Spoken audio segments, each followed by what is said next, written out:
Radio Sucesos 101.7 FM presenta su noticiero Sucesos con Milton Pérez y Verónica Larrea. Un periodismo libre para una democracia plena. Los hechos y las opiniones de los sucesos que marcan nuestro tiempo.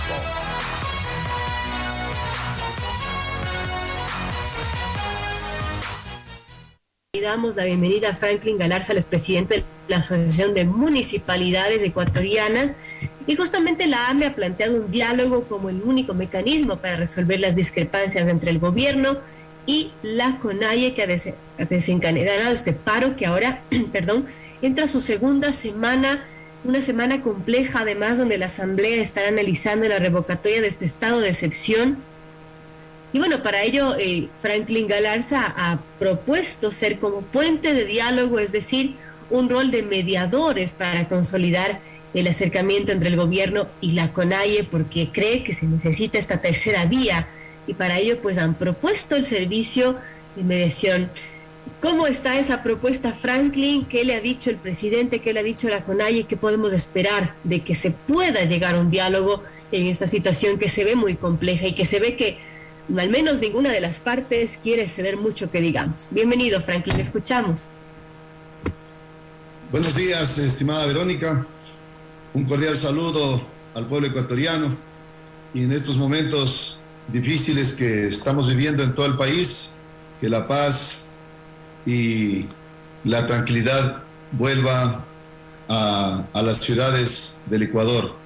Nosotros hemos recibido con beneplácito la invitación que hace el señor Leonidas Issa, presidente de la CONAIE, el pasado jueves 16, para que tendiéramos un puente de debate con escucha activa para buscar entendimientos y volvamos a la normalidad. Y claro, hemos hecho llegar al presidente de la CONAIE una carta para que nos diera a conocer la fecha, hora y lugar donde nos podamos reunir para buscar esa tercera vía, ¿no? Porque la CONAIE hace un planteamiento y expresa que esos son los 10 puntos, al parecer innegociables.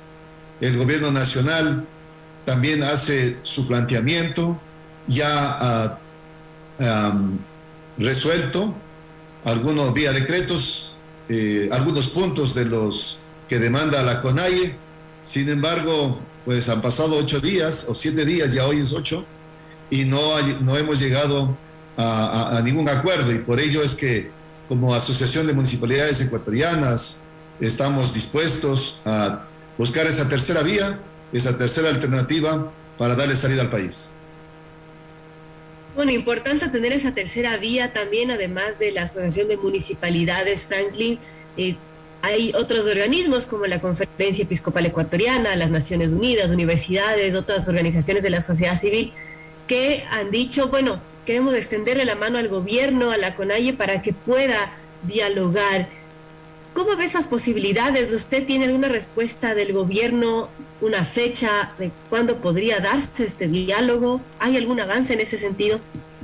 En cuanto nosotros escuchamos el planteamiento del señor Leonidas Issa, tomamos contacto con el Ministerio de Gobierno y solicitamos una audiencia del señor presidente de la República, y es así que el pasado viernes 17, al mediodía, nos recibió en Carondelet a una delegación de alcaldes que conformamos el Comité Ejecutivo de AME y el presidente del CONGOPE. Y claro, en esta reunión escuchamos los planteamientos que ha hecho el presidente y la apertura, ¿sí? La total apertura para este diálogo. Y enseguida nosotros hicimos público a los medios de comunicación a través de una rueda de prensa esa apertura, y que solo esperábamos ahora de la respuesta de parte de la CONAIE.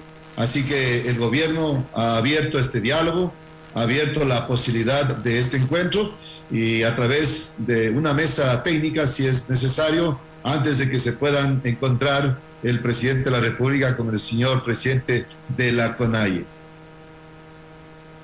Muy importante tener esta primera apertura, así que estaremos muy expectantes, Franklin, de que se dé en efecto este diálogo, esta conciliación, porque el país ya no aguanta más paro, ha sido una situación compleja que se ha vivido desde octubre de 2019, nos vino la pandemia y bueno, también este conflicto entre Rusia y Ucrania que ha complicado a muchos empresarios que quieren salir adelante, a muchas personas que dan trabajo y que dicen, bueno, no queremos más esto.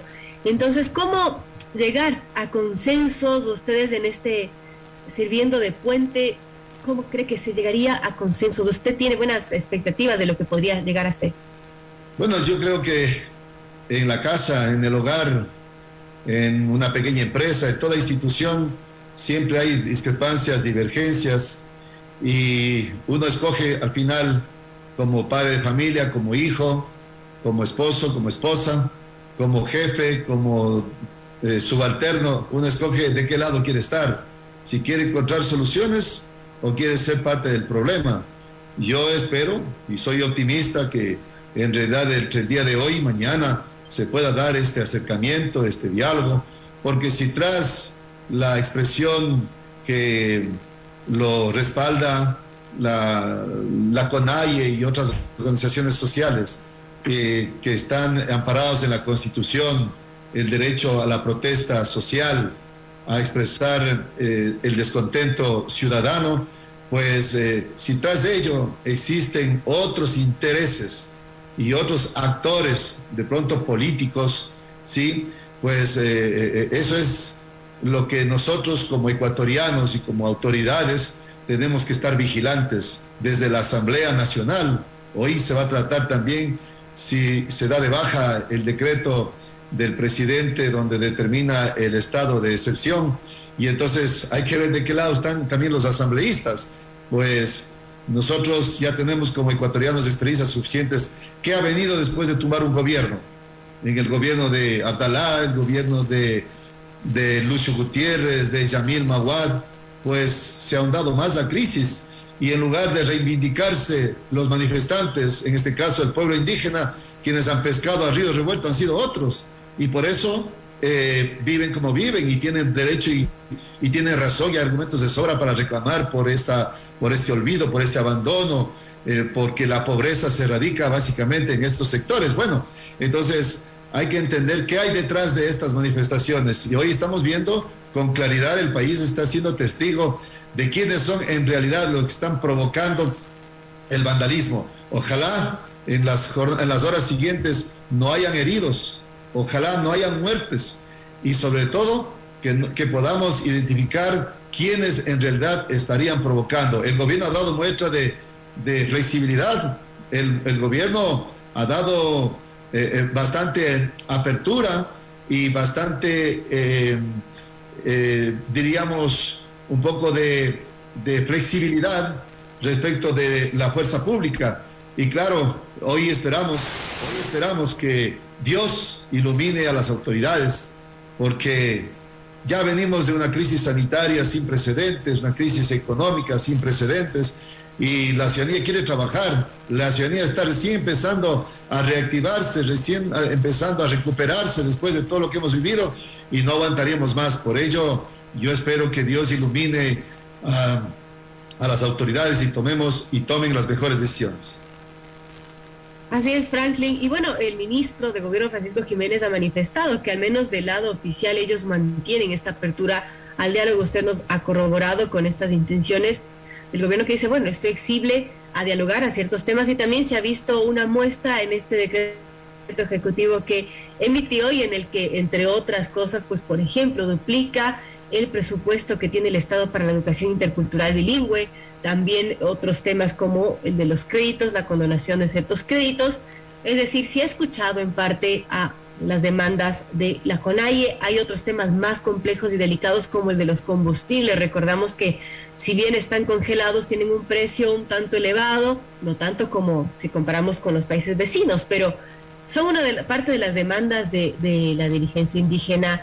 ¿Usted cómo ve ese tema de los combustibles, Franklin? ¿Cómo llegar a acuerdos, sobre todo si es que en ese tema específico hay posturas un poco intransigentes?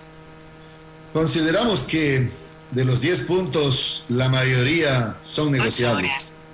Y de pronto algunos no son negociables, pero se tienen que encontrar mecanismos de compensación.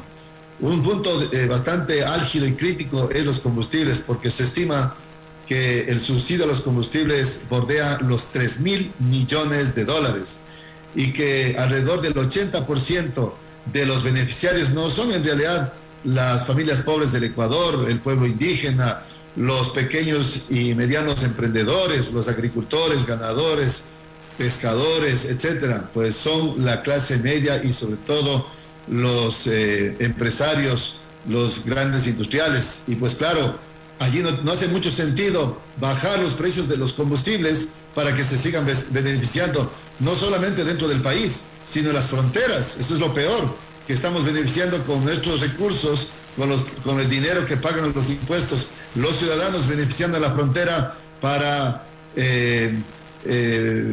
personas que están dedicadas a esta actividad irregular, ilícita. Entonces, ¿qué sería lo adecuado?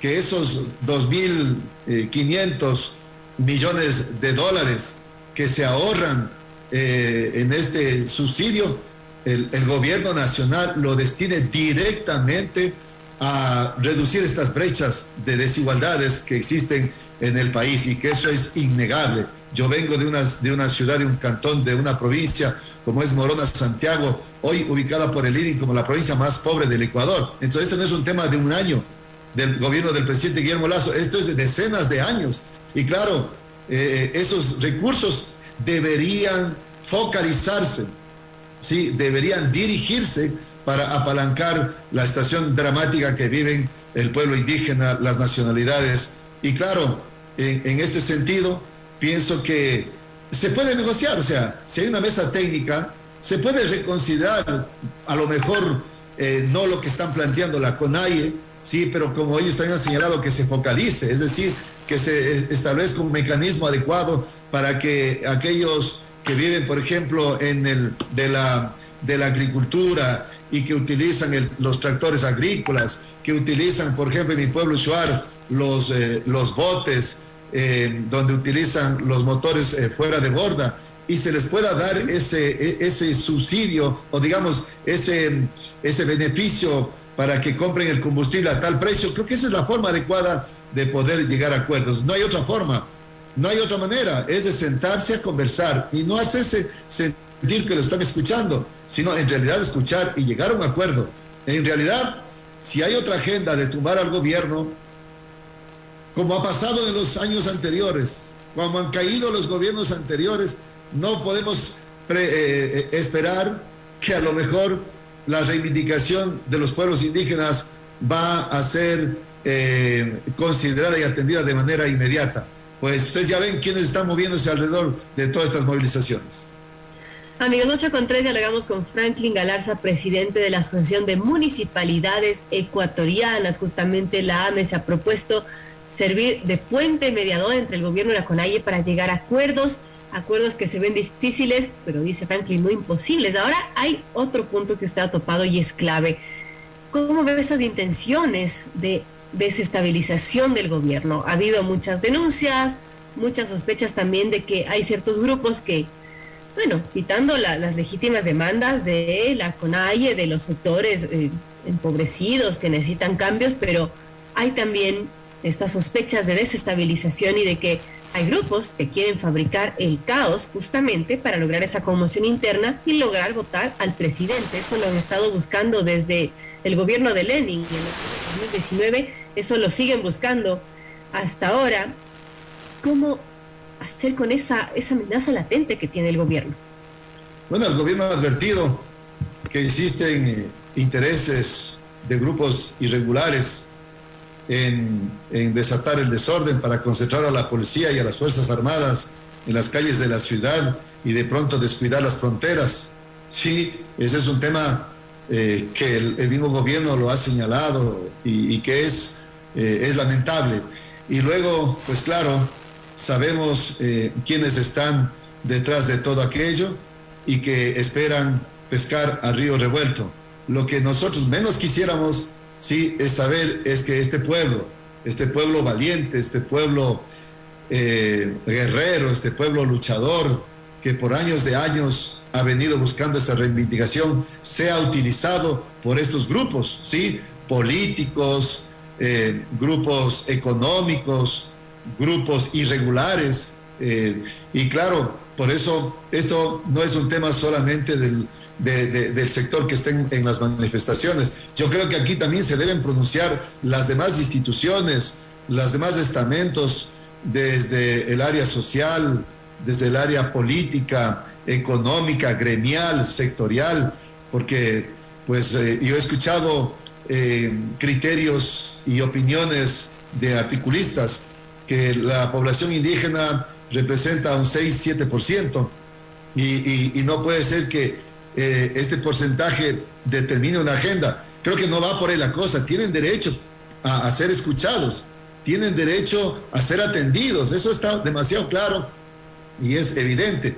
Lo que nos preocupa es que este 93% veamos con pasividad, con indiferencia lo que está sucediendo. Yo creo que aquí todos debemos ser parte de la solución y apagar esas llamas, ¿sí?, que están generando por otros, desde otros sectores. Así que yo espero que el presidente de la República, sus ministros, ¿sí?, sus asesores, en realidad puedan escuchar con atención las demandas del pueblo indígena. Y espero que de los dirigentes de la CONAIE y de las organizaciones sociales también puedan escuchar el planteamiento del gobierno nacional y en esa línea encontrar esa tercera vía, ¿sí? En esa tercera vía para que todos ganemos, porque con esto Dios sabrá quiénes van a ganar. Aquí todos vamos a perder, o al menos los que amamos y defendemos la democracia y la institucionalidad, porque de otra manera, mañana en las próximas elecciones, supóngase usted que gane la presidencia un hermano indígena y a los 90 días, a los 100 días o al año de funciones, pues también lo estén haciendo este tipo de manifestaciones otros sectores de la ciudadanía, y así no es la cosa, pues, ¿no? Así no, esas no son las reglas del juego. Nosotros elegimos a un gobierno, en este caso al presidente Guillermo Lasso, para que cumpla su periodo, ¿sí? Y pues hay figuras jurídicas como la revocatoria del mandato, ¿sí?, que tienen que recoger las firmas, tienen que cumplir este procedimiento para que se pueda revocar el mandato del primer mandatario.